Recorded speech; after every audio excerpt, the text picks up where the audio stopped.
got a very important discussion tonight, and I will play very little role, I promise.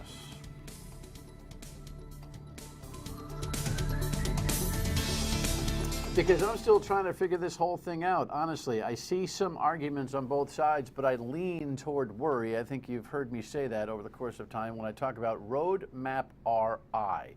Now, this is a thing that has been going on for quite some time. In fact, Steve just already popped up the website that you could go to and learn more about it. This is a plan for us. And while it will have no force of law when it is finally implemented, if it is implemented, it will be a significant guide that will develop all sorts of things like legislation that will then be the execution part of who we are and where we are going type of thing. And a couple, 3 weeks ago, I had Mike Stenhouse in from the Center of Freedom and Prosperity, and he argued vociferously against this thing. And not too soon thereafter, or almost on that deadline, the House Speaker decided to postpone the deadline for the state planners to approve this plan. And then just the other night, a couple of nights ago, I had Scott Wolf on from Grow Smart, Rhode Island, which has been around a long time, advocating for all sorts of things, lifestyle and economics. And he supports the plan. And so he was kind enough to come back tonight with Mike Stenhouse, so these two can have at it over whether this thing is good for us. Ken Block, the guy who ran for governor, happened to stop by a couple of weeks ago, and I asked him, incidentally, about the plan. And I think he kind of laid out what a lot of Rhode Islanders are worried about. After the primary and after the general election, all of a sudden, there it is. I actually really hadn't heard much about it, and then I went to the website and tried to read some of that 100 and whatever pages, and I couldn't do it. It was just marketing gobbledygook. There is no economic development plan buried in that whole thing, and when it's booked and sold as a economic development plan, but it doesn't do anything to improve what Rhode Island is and how we do things economically, what is it? So, Mike Stenhouse is here from the Center of Freedom and Prosperity, Scott Wolf from Grow Smart, Rhode Island. Thank you guys for coming in. Thanks for the opportunity. We can agree that you guys both disagree on this whole thing. You support it, you do not. Agreed. I think in fairness, it would be important for you to give us a 30-second, 60-second summary of what you think this thing really is. I think it's a good, sound, mainstream economic development plan for the state that is based on a balanced approach of dealing with our business climate challenges more extensively, and at the same time capitalizing on our strengths, capitalizing on our marine and defense sectors, capitalizing more on our tourism opportunities. It's a plan that has had tremendous business input. 200 business leaders have been involved in the formulation of this plan, and many of their recommendations are embedded in this plan. There's been a lot of heat and not as much light shed about this plan. It is a plan. It is not a set of laws. It is not a set of regulations. It is supposed to provide direction, and it provides a menu of options. And I think it's got it's been well vetted, well researched. It's supported by the Greater Providence Chamber of Commerce, the Newport County Chamber of Commerce, the Rhode Island Foundation, obviously Grow Smart Rhode Island, and many others. Obviously, not everybody supports it, and that's the nature of democracy. All right, and you would say it is what? Well, we would say, first of all, it's not a plan of Rhode Islanders for Rhode Islanders. It's a plan hatched out of Washington, D.C. by the Department of Housing and Urban Development. Our application for the grant said we had to conform with their principles. It's not an economic development plan. There's no real economics in it. Some business inputs, but no economics. It's a plan that would hurt our economy by raising taxes, energy costs, transportation costs, more burdens on business, as RIPEC has even said. It's a plan that would threaten personal property rights, decrease property values, raise rents on people who don't own property, and it would threaten the sovereignty of local governments. And so while you're sitting on the couch or a little bit of a kitchen sink, I feel, has been thrown at me. Well, you had your own kitchen sink, but if I'm playing the role of, I don't even know what these guys are talking about thing, you couldn't have a more diverse disposition on what the heck this whole thing is. So let me do something creative, not for the sake of it, but to see if I could get an exercise that will work for us. Why do you think he thinks that? And then you're going to get get the same question. Why do you think he thinks that? That's a very good question. I don't know Mike well, but I think Mike and some of his followers have a basic, visceral distrust of almost any kind of government. And I think they have a visceral feeling about state, local, federal cooperation. And I think that I think there's been some misinterpretation on his part. Okay. Why do you think he thinks what he thinks? I think, and In terms of the plan, not that answer, but the first I answer. understand. No, I think Scott and all the plan advocates really think they're doing a good thing for the state.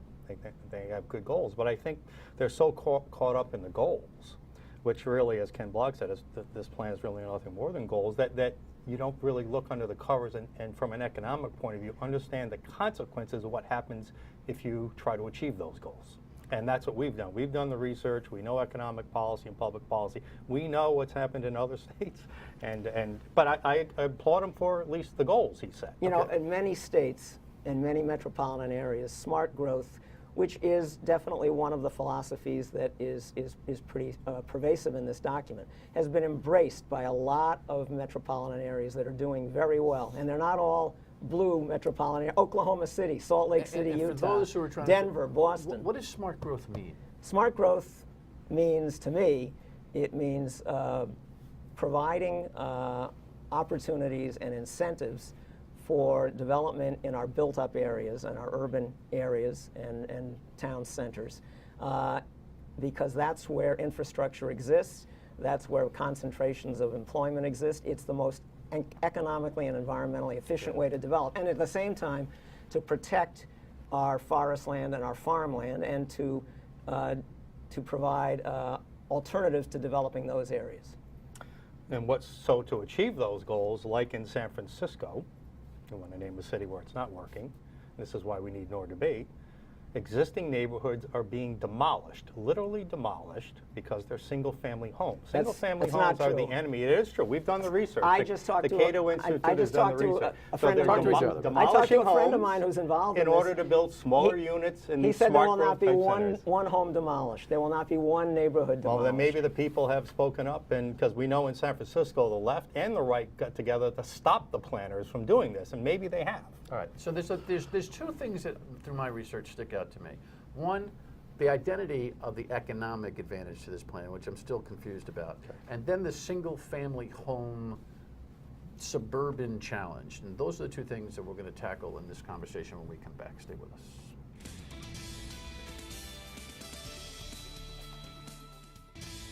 I think on the economic development side, one of the primary things that we've heard is that there is a disconnect between the jobs that they have and the skills that they require and the skills of our workforce. I would say that is one of the primary things that has surfaced to date. That's Jared Rhodes, who back in November of last year, now a year ago today, recorded a program. I had he and a guy by the name of Jeff Davis, who were primary planners in this RhodeMap RI thing that we're debating tonight, come and explain it. And I will tell you that while there were some concepts that kind of stuck with me, I just kind of went, I don't know what this thing is, and didn't pay much attention to it over the course of 2014, and maybe that is my bad. Campaigners for governor didn't pay much attention to it, never got debated on any kind of that level, and so no matter how many couple of hundred business people and players fed into this thing, it's been kind of quiet. Well, in large part, I think, because the media hasn't found it to be that stimulating until recently. Now they're finding it to be very stimulating. Well, in a sense, it's probably the protest that makes it stimulating, and so, you know, chicken or the egg in terms of who's legitimately brought it to attention. But the notion that there hasn't been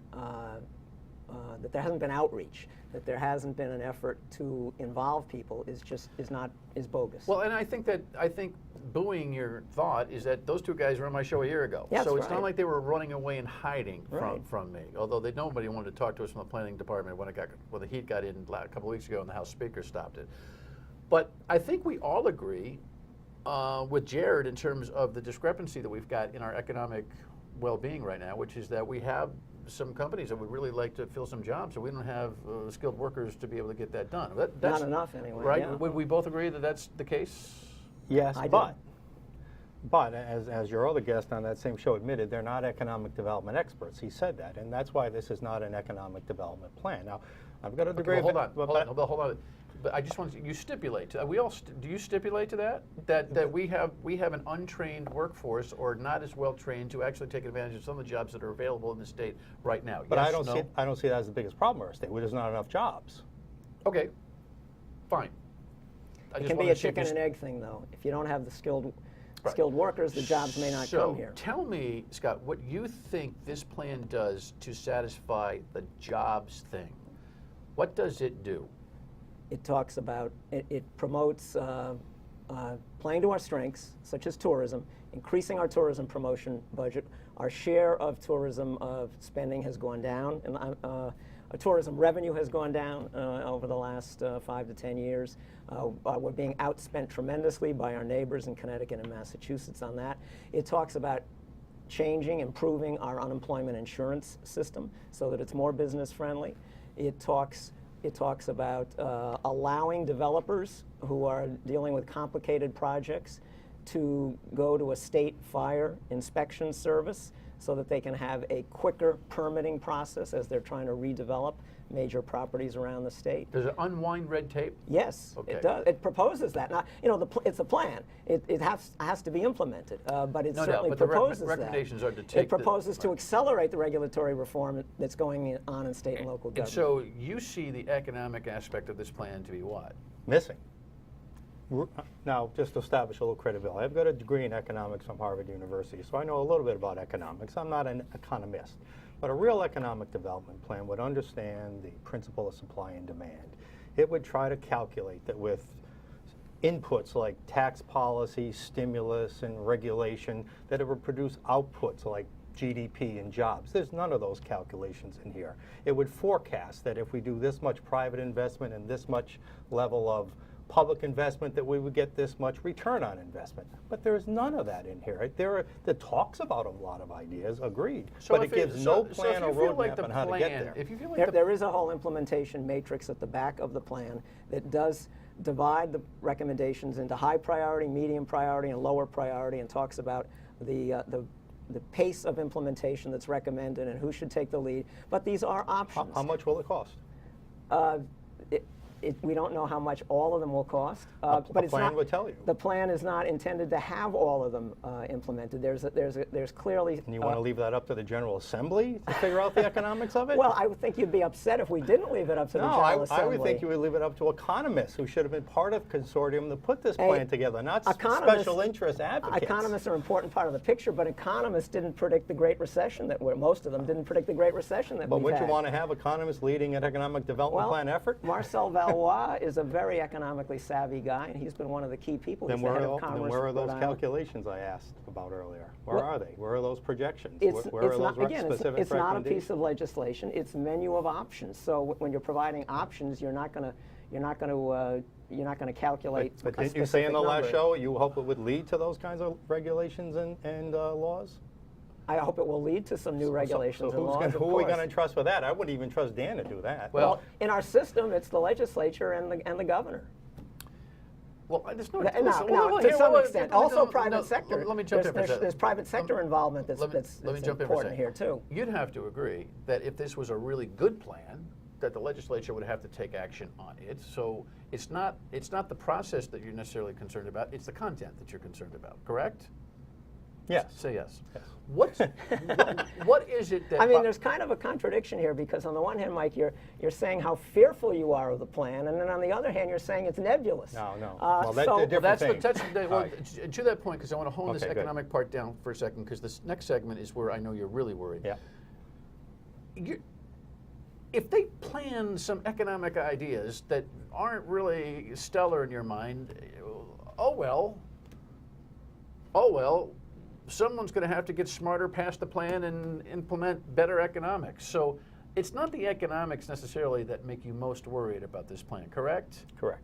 All right. It's the social engineering part, in your words, that you think isn't part of No, part well, of this. it's the mandates in the next step. Now, Scott was very careful to say in your last show, there's nothing in this plan, but we know from what happens in other states, it's the next step when the HUD money comes in with all those mandates, and we will be beholden to follow HUD's mandates. In fact, Kevin Flynn signed a letter, I have it right here, that said we will absolutely comply with HUD's mandate. With Kevin Flynn with is six one of the big innocuous planners. livability And so principles, when we like come more back, transportation choices, things of that When we come nature. back, you'll understand what these guys are arguing about, so we'll take some time. Stay with us.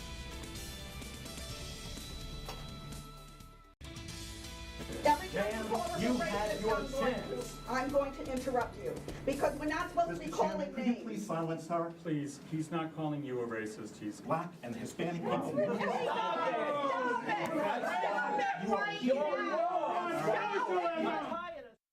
A friendly neighborhood hearing over RhodeMap RI. So this is what happens sometimes, not all the time, infrequently we hope, when the public is discussing this RhodeMap RI. Thankfully, Mike Stenhouse and Scott Wolf are much nicer to each other so far.